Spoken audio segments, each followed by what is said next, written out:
I remember walking in my first meeting, my first ACC meeting in May of '09, coaches meeting. I was just telling Frank Beamer this the other day because he was the only one that would talk to me. I was scared to death. You walk in that meeting, it's Tom O'Brien, it's Friedgen, it's a bunch of crusty dudes that I didn't know, and I'm scared to death of these guys. I'm like, man, I'm like Friedgen, I'm sitting over here. He just had this persona. Tom O'Brien, I thought he was like a drill sergeant, and I'm like, all right, I'm not sitting by him. Bobby Bowden had the USA Day asleep over in the corner. I'm not sitting by Bobby Bowden. Paul Johnson, well, he just beat me as an interim, and I'm not sitting by Paul. David Cutcliffe I knew, and I really liked David. He was kind of the new guy too, me and him coming in, and I'd known him for a long time. Man, Frank Beamer, just the nicest guy in the world. And I love Jim Grove. Those guys were great. I think it was Randy Shannon was at Miami. He was a super nice guy, but I just remember walking in that room going like, okay, this is happening. I'm in here. And I literally, Coach Bowden he just slept. And then every now and then he'd wake up and he'd be like, yep, you boys might want to do that. Y'all gonna be around here longer than me, but y'all might want to vote on that. And he'd just kind of go back, I think he's been in one of those meetings or two, but Beamer's just was so nice. But I remember sitting there and like, wow, these coaches have been there forever. They're so successful, and in 13 years, it's turned over, And so, I guess whoever took the over on me won. There's a lot of people that lost on the under, that's for sure. So are you extra friendly in those meetings now? Am I what? Are you extra friendly in those meetings now? You think of the new guys? I like all those new guys. I am. I go out of my way. I try to welcome all those guys because I know what it's like to walk in that room and that setting with your peers like that. Coach, you had some bigger offensive linemen for this way in. For the first time in a long time, some bigger dudes, Walker Parks put on. Massive. Were you happy with all of those guys? Dietrich at 360, is it right where you want to be? Yeah, absolutely, man. These dudes are strong. These dudes are strong and big. Look at Putnam, Parks, as you said. It's a process. Again, Walker Parks was a great player when he got here. This is the best version of Walker Parks we've ever seen. This is the best J Mac we've ever seen. And that's what you want. That's what these guys are committed to. And Dietrich Pennington probably would have been a starter for us last year. Now some of y'all 360 probably ain't very good, all right? But again, it's not the weight; it's the composition of the weight. This dude is lean 360. One of the strongest guys, most powerful guys we've had come through. How about Blake Miller, Colin Saturn? These guys are 320 or whatever, true freshmen, strong. But the biggest thing is we just got everybody healthy and we got them through the knot hole. I'm so proud of Linthicum. Linthicum and Tristan Lee didn't have a senior in high school, coach. And then they, there's a difference between working out and training. All right, and they get here and they're way behind, and it took them a year, but man, they put the work in, and we're just in a different spot. All that redshirt sophomore group. Mitchell and Tucker and John Williams and Trent, now Marcus Tate as a sophomore. They're just all the best they've been. I couldn't be more pleased with every single one of those guys in that offensive line. There's not one guy that I'm disappointed in. They all put in the work, done what they need to do, but this is probably as big as we've probably ever been, and as strong as we've been across the board. So we got a good group. We finally have the depth that we need, and I think a lot of guys that would be ready to play. So we got to figure out who's running out there first, who's 7, 8, 9, 10, and go from there. But the good news is I think we got everything we need right here. And what offensive line? What about John Williams? Looks great. He's worked his butt off. He's got his body in a great spot. He's strong. He's the best we've ever seen him. You think about him, he missed his whole first year, and then he gets hurt again last year. But he's persevered. He's hung in there. He's ready to go. He was able to go through spring. He's a versatile kid. He brings some versatility to the position. He can do multiple things. There are several of those guys that I think could cross train, which is great because you want to get your best 5 out there. And so I really love where we are. And again, it starts with J Mack and Putnam and Parks, man. Those guys are great leaders and unbelievably committed and passionate about having a great year. Where does Jaden Lucas and how quickly can he contribute, do you feel like? Well, I mean, he's ready to roll. He's a dynamic player and was off to a great start in the spring, and obviously he got hurt, but he's out there ready to go, full speed, and he's got to play. He's got to help us, and we think he will. I mean, he's very, very talented, and we'll see how he does through camp. We haven't been through camp yet, but we've seen enough out of him since January to know he can help us team. What's your thoughts on the running back room, and how much will you guys lean on them, especially given that depth that you just talked about in the O-line?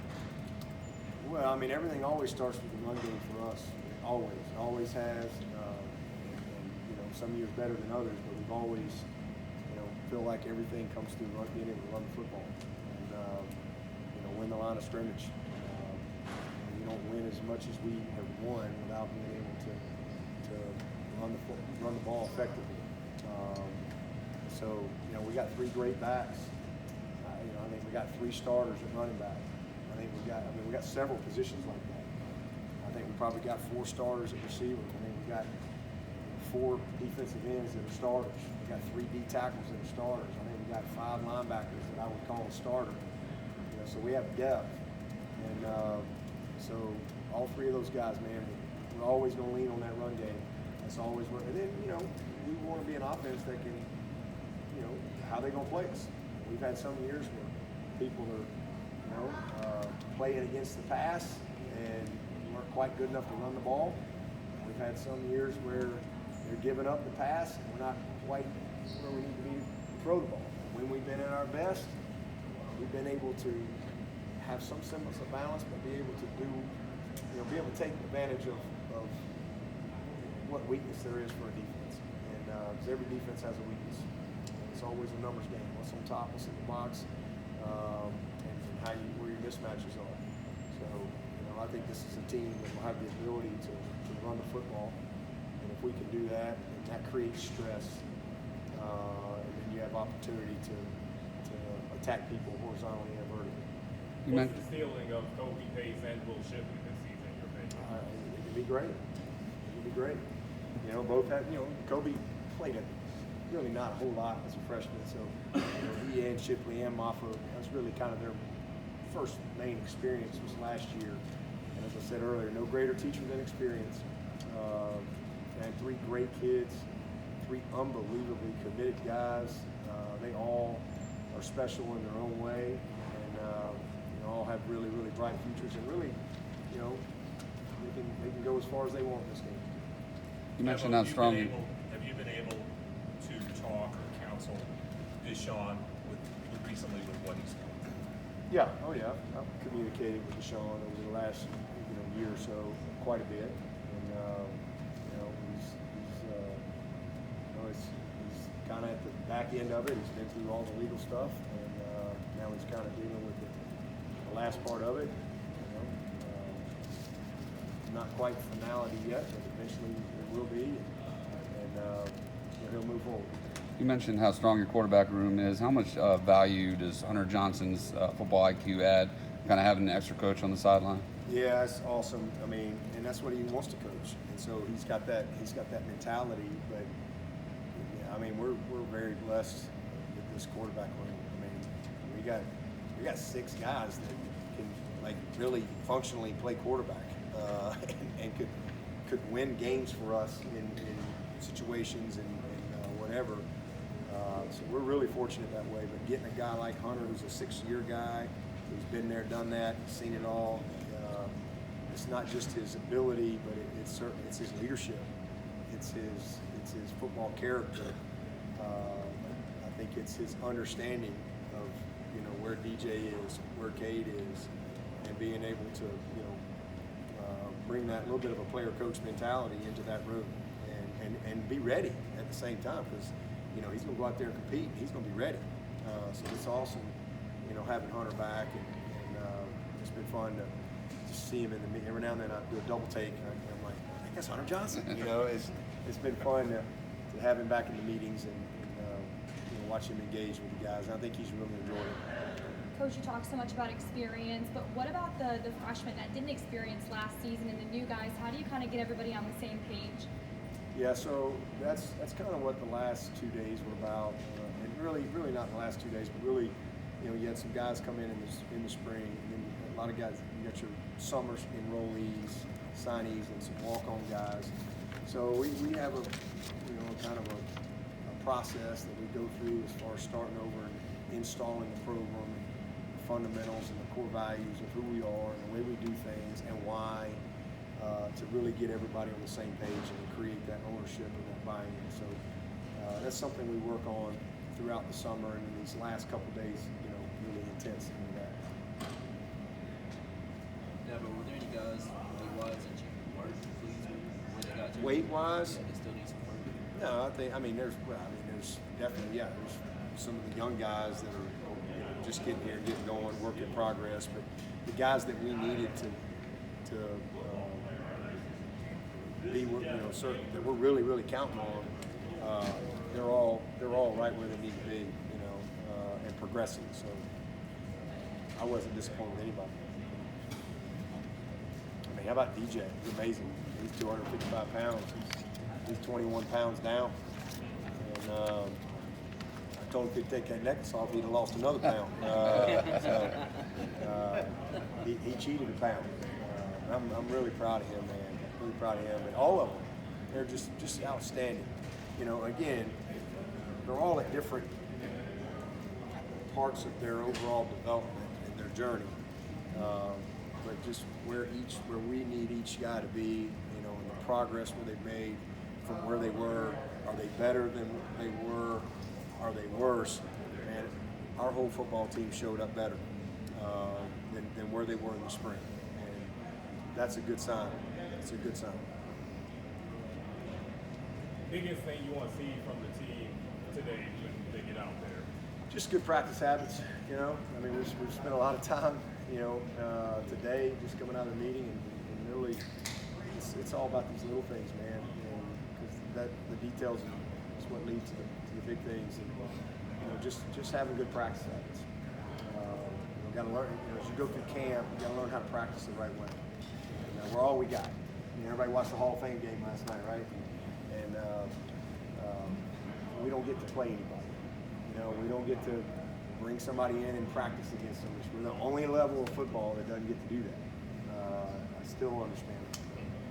You know, so we're all we got. So you have to learn how to practice. You know, and then there's certain habits within practice that if you don't practice that way, you don't just flip a switch and have it show up on game day. It doesn't work that way. So that's the biggest thing. I want to see the maturity in how we handle ourselves on the practice field today, and I think we'll see that. Dabo, you mentioned Ella Brazee earlier. I think she was honored at the ladies' clinic. You said that a lot of us face Elias, but we have David within us. How well have you got to know her, and is she kind of an inspiration for Brian, but then also for others? Oh man, you know, Ella is an inspiration for our whole locker room. You know, everybody loves Brian, and everybody loves, you know, his family.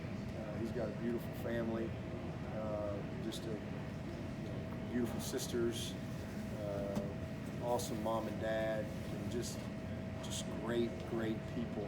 And so you get to know people in the recruiting process. And Ella, you know, she was a young middle schooler when I met her, and so now she's 15, and you know, she's in a tough battle, and it's been she's an inspiration. I mean, you know, being with her at the ladies' clinic and seeing just her spirit, you know, and her joy in the moment, man, it was inspiring. And you know, she's definitely someone that I pray for every day, and their family. And you know, just I know our team, you know, really is praying for her as well. So just keeping our arms around Brian and lifting him up as he navigates what he's trying to do on a daily basis, but also, you know, his sister. Peyton Page has a lot of guys in front of him. What kind of opportunity do you think he has, just given all the experience around him and above him? Just go compete. They're gonna all play. You know, this is a team that's built a lot like our 14 team. You know, you were around here in 14, so you remember DJ and Grady. I was at the Falcons the other day, and I was just talking to Grady about this. DJ and Grady and Carlos and Deshaun Williams, all them guys are still playing, right? And Josh Watson. I think there was one more in there. This is a group that I missed one. Tavares. He was an end. The end was the same way. You had Tavares and Corey Crawford and Kevin Dodd and Shaq and Vic. I mean, it's a pretty good group. So our 18 group had the star power on the front line, but we were really young behind them. You know, our backups were young Logan Rudolph, a freshman Xavier Thomas. You know, we stayed healthy. We had Albert. He was our most veteran guy. But this group's very deep, so those guys are all going to have opportunity to play. And you know, our strength will be in numbers, and hopefully that will serve us well throughout the course of the season. There's not many teams that will be able to have that type of depth, rotate, and things like that. But Peyton is going to be a true sophomore. I mean, how about that guy? He was 380 pounds when he got here. That was a bad 380s. It wasn't a Dietrich 380, David Hood. It was a bad 380. So he's not listening to me. Paying attention, Hood? Okay, good. Just want to make sure. Bobby Bowden back there. Yeah, Bobby Bowden. He's asleep back there. But you know, look, what was he doing? I mean, he's 380. But this kid shows up midterm, and he's same thing. Didn't have a senior year, and now what was he like? 315, 317. I mean, incredible. I mean, just he's a different person. And he did some stuff last year. He made some flashes and did some things. He's one of those guys that can do it all, man. So there's room for all them guys. I promise you, if they deserve to play, Nick gonna get them in there. He had a great spring, so if he'll build on that, he'll be fine. Yeah, but the NCAA recently recommended doing away with the one-time transfer rule, letting players transfer as often as they want to. I'm curious just what your reaction is to that. Do you think that would further complicate trying to manage your roster? Well, I don't think there's any question about that. If you were the head coach and everybody could leave at any time, would that be complicated for you? Okay, well, there you go. I mean, but I don't think they passed that. That happened. They got a vote on that. But I mean, it is what it is. We have we don't have much structure in college football right now. So that's why you better be inside out and just focus on where your feet are and be great today. And that's my focus is. Because I don't have any control over any of that stuff, so I ain't worried about it. I just focus on our guys and Clemson getting ready for Georgia Tech. Yeah, well, Thomas Austin was saying that there's maybe more negative recruiting units Clemson down there used to be. Just as a program, how do y'all kind of handle that? Do you try to handle that, or you just kind of? Well, I think we're recruiting pretty good, so they ain't negative enough, I don't guess. Again, it's one of those things you don't control. I mean, you just be who you are. Just be who you are. Focus on being who we are and be transparent. You know? I think we're doing all right in recruiting. Doing all right. Dabo, when you look at middle linebacker with Trotter and Bentley and McGuire, do you want one of those guys to emerge to be the guy, or can you play? They all the guy. They all can play. Man, Vontae Bentley, that's a redshirt junior. That's a bad dude right there. He is a grown man. Trotter, McGuire, Simpson, who the heck am I forgetting? Forgetting one of them. Carter. Barrett's kind of, a hybrid guy, but Trotter, McGuire, Bentley, and Trenton Simpson. And you can just throw them up in the air. All the guys can play. So I think all of them are going to play. That's why we didn't even put a depth chart out. I don't know who's going to run out there first. We'll see. Got a long way to go, but I do know this: if all them guys are healthy, they're going to play. I don't see any of them standing on the sideline. The WWE tag team, all right, I got you. I'm in. I'm out. So that's what you want, man. you know, and they're very. That's the other thing I like about this team. I said this to y'all in the spring. They're a very self-aware group. You know, they've got a lot of selflessness and self-awareness, and those are two of those unique intangibles that you don't always have. These guys love each other, and that whole group right there, man, they'll all play. I just hope they keep getting better. You know, but the competition there, that makes everybody better, for sure. How far do you think Kevin Swint came last spring playing at end? He came a long way last year. I mean, he really did. I mean, by the end of last year, I mean, we really were confident in him. You know, very dependable player, and then he just kind of took it to another level this spring. So, you know, he's got them 4 dudes in front of him, but this time next year, all them guys are gone. So this will be a big year for him as a redshirt sophomore to really solidify himself, and he'll have plenty of opportunity to play for sure. But I'm really proud of Kevin. He's a good football player. He's a very committed guy. He's a great teammate. He's passionate about it. He's tough, but he has fully made that transition and bought into it. Very knowledgeable, very instinctive player. Like the game comes easy to him.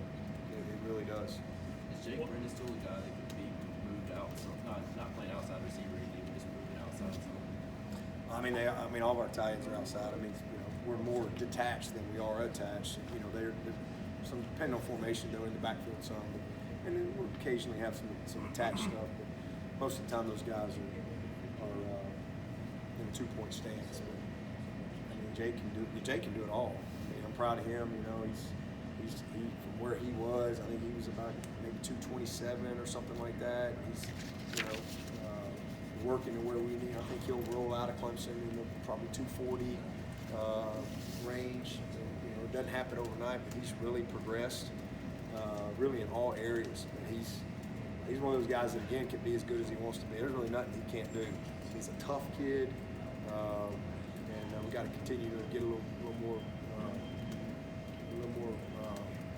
thump in his rump, if you will. But he's a tough-minded kid. But he can really run.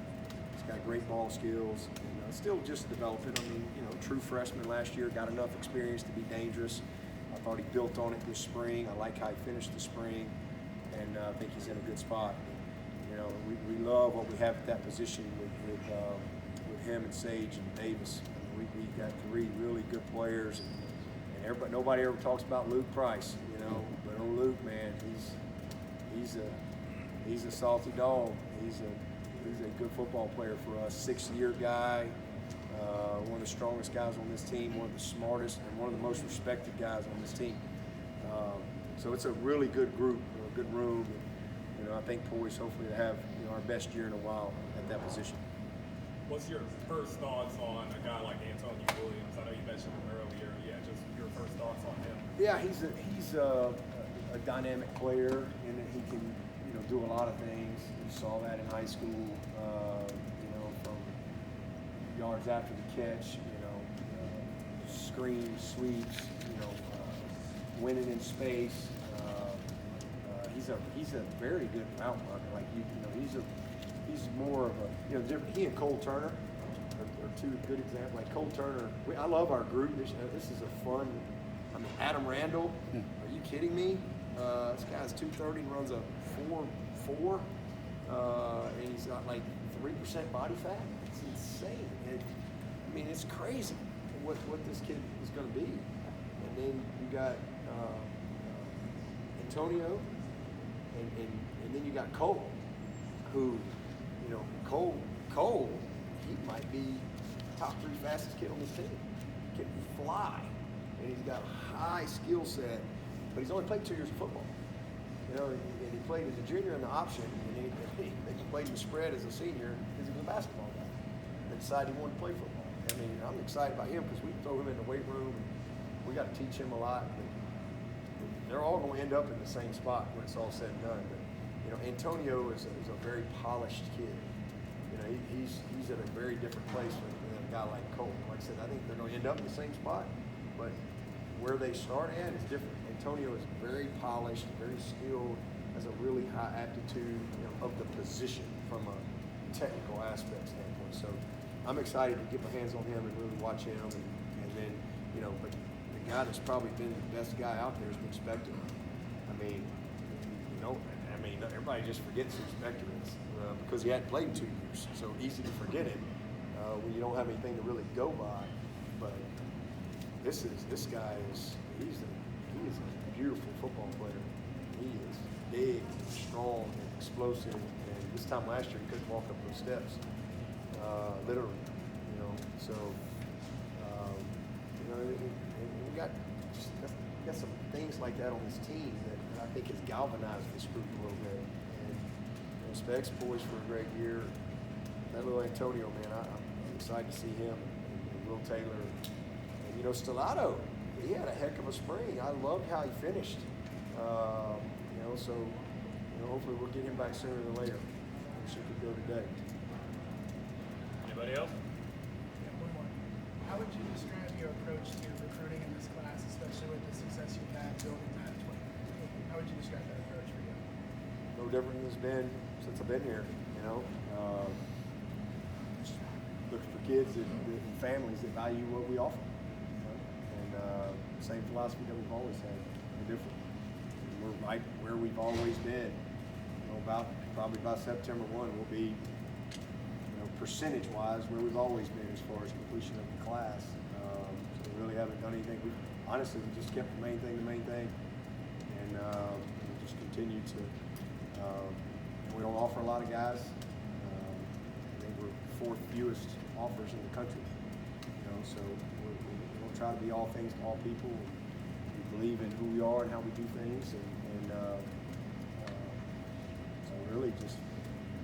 I think the more chaotic it's gotten, the better it's been for us, in a recruiting standpoint. So excited about where we are. All right.